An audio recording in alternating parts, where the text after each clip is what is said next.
बिस्मिल्लाहिर्रहमानिर्रहीम। अस्सलाम वालेकुम नाज़रीन। आज मुनीर फ़ारूक के शो में जवेद चौधरी ने गरीदा कंपनी की खूब बैंड बजाई और कहा, आप लोग मैंडेट को चोरी करके आए हैं, ये पूरी दुनिया जानती है, और अब तुम ये चाहती हो कि हम सहाफ़ी लोग भी ये कहें कि इमरान खान हारा है और मैंडेट जो है वो अवाम ने आप लोगों को दिया है। तो ऐसा हरगिज़ नहीं होगा। गाइस, ये वीडियो काफ़ी ज़्यादा अहम है। वीडियो देखें। वीडियो देखने के बाद इस पर डिटेल से बात करते हैं। ये वाइटल पॉइंट चौधरी साहब, मरियम नवाज शरीफ साहब आई, वो आपने मनाजर भी देख लिए, बड़ा पहले दिन ही ये माहौल बन गया पंजाब असेंबली का। तो ये सोचा समझा है पीएमएलएन की तरफ से आपके नजदीक कि ऐसे ही चल रहे हैं और ये खड़ाक अब चलता ही रहेगा जी? देखिए मनीष साहब, एक बड़ा पुराना सा फार्मूला है मैनेजमेंट का कि हम उन 5 लोगों की एवरेज होते हैं जिनके साथ हम मैक्सिमम टाइम गुजारते हैं। अगर 5 आदमी नालायक हैं तो छठे नालायक हम होंगे, 5 बंदे एग्रेसिव हैं तो छठे एग्रेसिव हम होंगे, 5 लोग अगर इंटेलेक्चुअल हैं तो छठे इंटेलेक्चुअल हम होंगे। जब भी कोई हुक्मरान बनता है, कोई शख्स या कोई शख्सियत, तो सबसे पहले उसने ये फैसला करना होता है कि उसने अपने आगे पीछे 5 कौन से लोग रखने हैं। आज जब ये नारे लगे तो मैंने देखा तो मुझे फौरी तौर पे महसूस हुआ कि मरियम बीबी उन 5 लोगों के अंदर घिर चुकी हैं जिनकी सोच को बहुत बड़ी सोच नहीं है बल्कि छोटी सोच है। आज उनका शुक्र का दिन था कि वो पहली खातून है पाकिस्तान की हिस्ट्री में जो किसी बड़े सूबे की चीफ मिनिस्टर बन रही है। इससे पहले आज तक चीफ मिनिस्टर कोई नहीं बन सकी खातून 75 साल की हिस्ट्री में। आज का दिन इब्तिदा का दिन था, एक अच्छा दिन होना चाहिए था, उन्हें शुक्र करना चाहिए था, उन्हें अल्लाह ताला के सर पर सुजूद होना चाहिए था, उन्हें अपोजिशन को साथ लेके चलने का एक अंदिया देना चाहिए था। आज का दिन तो शुक्र का दिन था, आज तो एरोगेंस का और इग्नोरेंस का दिन ही नहीं था। लेकिन जब आपने आगाज ही उस चीज से कर दिया तो अब अंजाम आपके सामने है। बच्चा जो होता है, जो चीखता हुआ पैदा होता है, पूरी जिंदगी चीखता रहता है, उसके आंखों पे स्माइल कैसे आएगी? क्योंकि उसकी वजह यह कि उसका आगाज ही पूरा हो गया। तो जब आगाज ही पूरा होगा तो अंजाम कैसे अच्छा हो सकता है? मेरा नहीं ख्याल कि मरियम साहबा को यह करना चाहिए था, लेकिन अगर उन्होंने कर दिया तो फौरी तौर पर उन्हें उन 5 लोगों को देखना पड़ेगा जो उनके आगे पीछे हैं, क्योंकि मुझे लगता है कि वो सब लोग उस टाइप के हैं कि जो बाकायदा मुखालफत की तरफ लेके जा रहे हैं, इनको बाकायदा लड़ाई की तरफ लेके जा रहे हैं, बाकायदा ओए ओए की तरफ लेके जा रहे हैं और उनको बाकायदा इमरान खान बनाना चाहते हैं। सर, इसका फ्लिप साइड भी है ना। सर वो कहते हैं अगर हम ना करें तो ये हमारे खिलाफ होगा, और आपको पता ही है जो धांधली का शोर है कि अगर हम नहीं करेंगे तो फिर तहरीक इंसाफ ये करती हुई आएगी और हमारा इस्तकबाल इन नारों से करेगी। तो हमारे करने देना सर, उनको करने दें मरीफ साहब, उनका काम है। आप उस लेवल पे जाके उनसे नहीं लड़ सकते। याद रखें कि पाकिस्तान तहरीक इंसाफ की स्पेशलाइजेशन है बदतमीजी के अंदर। आप कुछ भी कर लेंगे, आप उनका मुकाबला नहीं कर सकेंगे, और सोशल मीडिया के अंदर भी आप अब कुछ भी कर ले उनका मुकाबला नहीं कर सकते। नैरेटिव बिल्डिंग में मेरा नहीं ख्याल कि पाकिस्तान की हिस्ट्री में इमरान खान के अलावा कोई शख्स आया है जो इतना स्ट्रॉन्ग नैरेटिव बना सकता हो और ऐसा नैरेटिव बना सकता हो कि जिसपे लोग यकीन कर लेते हैं और वो ये तक भूल जाते हो कि इससे पहले उस्मान बुज़दार साहब इनका नगीना होते थे। तो वो आप उनका मुकाबला नहीं कर सकते। जब आप नहीं कर सकते तो उस फील्ड को खुला छोड़ के आप एक परफॉर्मेंस वाली फील्ड पे जाएं, एक बर्दाश्त वाली फील्ड पे जाएं। तो मेरा नहीं ख्याल कि मरियम नवाज साहबा को ये करना चाहिए था, लेकिन मेरा ख्याल ये है कि वही लोग हैं जिन्होंने इनको घेर लिया हुआ है, और ये वही लोग हैं जो उससे पहले पाकिस्तान मुस्लिम लीग नून को इस लेवल पे ले आए हैं कि आज वफाक के अंदर वो घिसट घिसट के और मिन्नतें कर करके गवर्नमेंट बनाने की पोजीशन में भी नहीं आ रहे। तो मरियम साहबा को ये सोचना पड़ेगा अगर वो पहली पंजाब की चीफ मिनिस्टर है।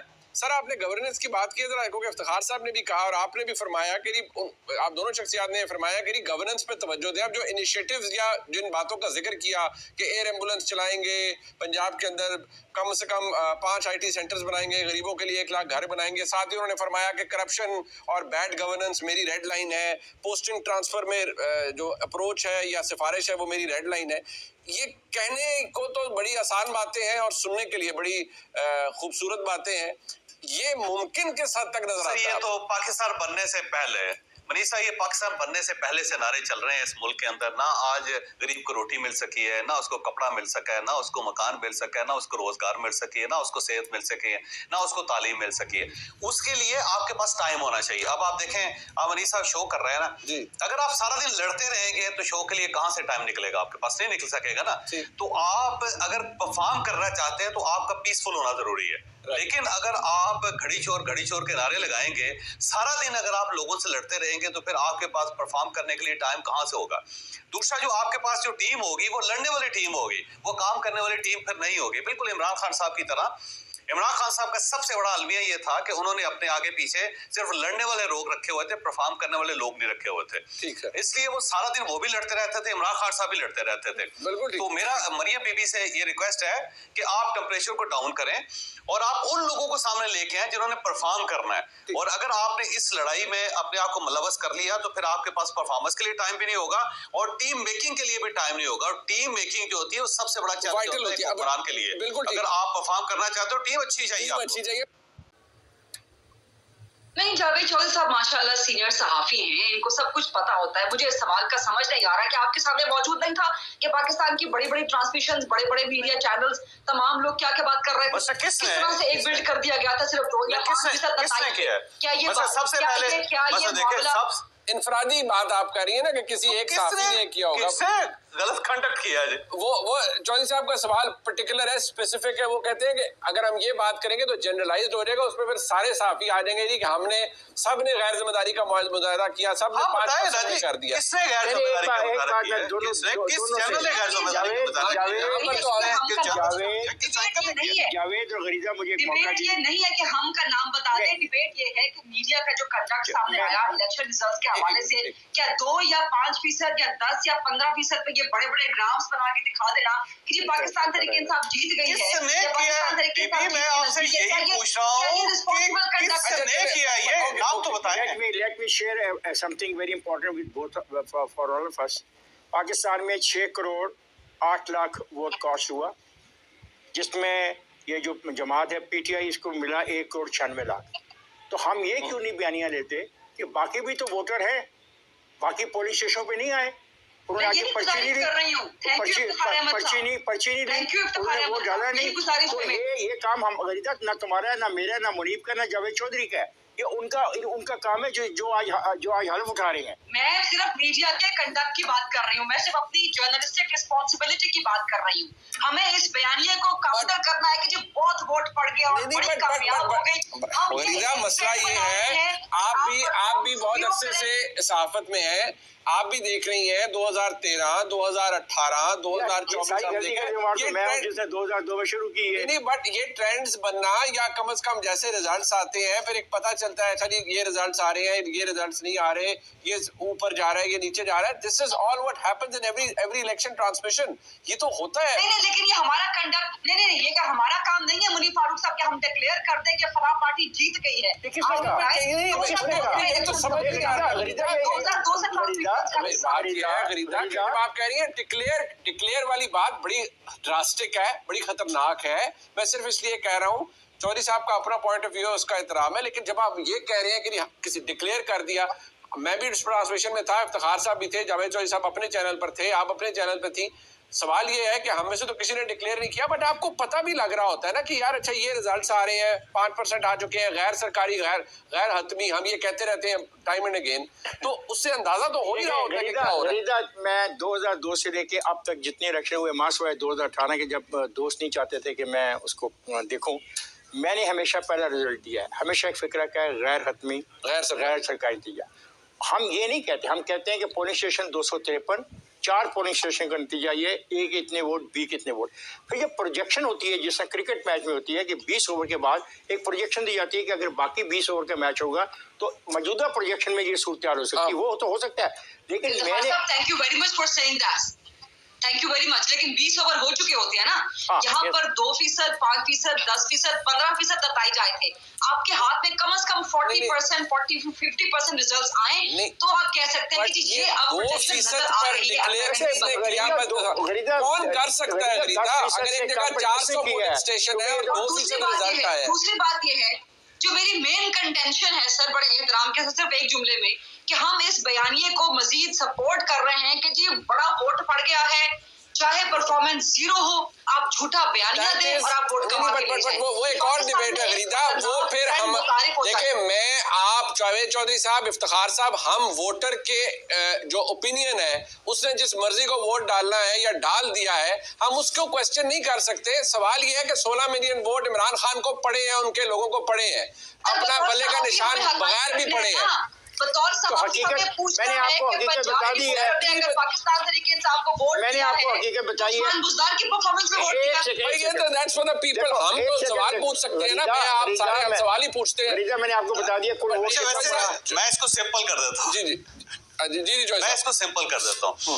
मेरी गरीदा साहबा से मेरा दरख्वास्त है कि आप हमें लिख के दे दें कि हमें किस तरह जर्नलिज्म करनी चाहिए। वैसे कर लेते हैं, आसान कर लेते हैं, नहीं, कोई ये ऐसा नहीं, मसला नहीं, नहीं। ये आप गलत बताएं है, जावेद, कि ये गलत प्रोग्राम है। कैसे करना चाहिए, नहीं, जावेद, ये गलत बात कर रहे हैं, जावेद, जावेद गलत साहब, है। जावेद साहब, बात कैसे को करनी डाइवर्ट चाहिए? ना किया तो करें, सिंपल है, बड़ी very simple है। नहीं, कर आप लेते हैं। पर्सनलाइज्ड मामलात में ना आ जाया कर लेते करें ना हैं। बिला वजह के।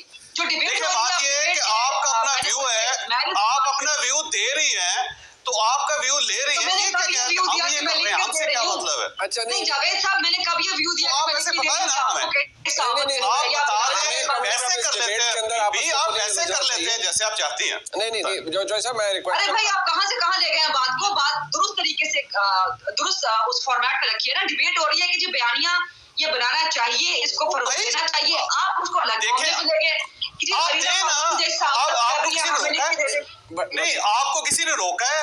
आपको किसी ने रोका है कि आप ये जर्नलिज्म ना करें, ये वो जर्नलिज्म ना करें? आप जावेद साहब, आप मुझसे क्यों लड़ना शुरू हो गए? प्रोग्राम में डिबेट करें ना, लड़ाई मत करें। डिबेट करें, लड़ाई मत करें। हम जो चीज बेसिकली हमारा डिसएग्रीमेंट इस बात पर हुआ है, जो गरीदा का पॉइंट ऑफ व्यू है वो ये कह रही हैं, अगर मैं दुरुस्त समझा हूँ, कि हम ये जब कहते हैं कि इमरान खान के बयानियों को वोट पड़ा तो हमें क्वेश्चन करना चाहिए कि कौन सा बयानिया वो सच्चा था। भाई, हम कौन है यार? मनीषा हम कौन है? भाई हम साफी सर और कौन सर मतलब और मतलब कौन है सर? हम सारे भाई आप कह रहे होंगे ना, जावेद, एक बात सुन, मनीषा, जावेद, आप कह रहे होंगे, आप अपनी जावेद, इस्लाह कर लें। जावेद, इफ्तिखार साहब कह रहे होंगे, वो अपनी इस्लाह कर लें। जावेद, वो जावेद, मैं अगर फरीदा साहब कह रही हो, मुझे क्यों शामिल कर रहे हैं? जावेद, आपको नहीं शामिल कर रहे। मैंने कब कहा है जावेद, कि मैं हम आपसे ये कर? अच्छा चल जावेद, मैं आपसे एक नहीं, रिक्वेस्ट आपको करूंगा। किसी ने शामिल नहीं किया जावेद साहब। अच्छा चल एक मिनट इफ्तिखार साहब बुजुर्ग है हमारे, इनकी बात सुन ले। मैं आपसे ये कहना चाहता हूँ कि जब ये बात तय है कि इतने करोड़ वोटों में से उनको सिर्फ 1 करोड़ इतने मिले, जो बाकी हैं उनके बारे में आप लोग बात करें, लोगों को एजुकेट करना चाहिए। I agree with this point of तो इफ्तिखार साहब करें ना। हाँ, आप रोका किसी? मैं तो करता हूँ। आप करें। मैं तो सारी ट्वीट करता हूँ। मैंने ट्वीट के ऊपर तमाम तो मुझे क्यों कह रहे हैं कि मैं भी उसी तरह को जैसे आप मैं तो करना आपको नहीं कह रहा भाई, मेरी जरूरत ही नहीं है। मैं आपको गौ खुदा का खौफ करो। बिल्कुल, आप सुबह करें आप। कालम में मेरे खिलाफ नहीं क्योंकि मैं तुम्हारा क्या बिगाड़ दूँ। जावेद साहब बिला वजह बीच में जो कह रहे हैं कि मुझे क्यों कह रहे हैं, किसी ने नहीं किया। आप माशाल्लाह बड़े जबरदस्त आफत कर रहे हैं। हम आपसे सीखने की कोशिश भी करते हैं, लेकिन पॉइंट अंडरस्टैंड कीजिए। पॉइंट वही है जो मुनीब आप साहब ने ये मेहरबानी करें, आप ये काम ना करें। नहीं अब बात ये है, हमारा डिसएग्रीमेंट अपनी जगह। तो गाइज़, आपने देखा कि गरीदा कंपनी जो है वो इमरान खान के नाम से ही इतनी ज़्यादा खौफजदा रहती है कि आज उसने जावेद चौधरी से इस बात पर झगड़ा किया कि आप सहाफ़ियों ने पूरी दुनिया में ये फैला दिया कि इमरान खान जीता है। अगर इमरान खान को वोट डाले जा रहे थे या उसकी पार्टी को सबसे ज़्यादा वोट डाले गए तो आप ये क्यों बता रहे थे? इस बात पर जावेद चौधरी ने कहा कि हम क्यों झूठ बोले, जब इमरान खान जीत रहा था तो हमने कहा कि इमरान खान जीत रहा है। और इस बात पर गरीदा फ़रूकी को आप खूब मिर्चें लग रही हैं। आप देख रहे हैं कि जावेद चौधरी के साथ वो किस तरह से बात कर रही है। जावेद चौधरी ने भी आज खूब चित्रोल की है गरीदा कंपनी की। तो गाइस, आपको ये वीडियो कैसी लगी? वीडियो के कमेंट बॉक्स में अपनी राय का इज़हार ज़रूर किया करें। वीडियो को लाइक और शेयर कर दें। अगर मेरे चैनल पर नए हैं तो चैनल को सब्सक्राइब कर दें। मिलते हैं अगली वीडियो में, तब तक के लिए अल्लाह हाफ़िज़।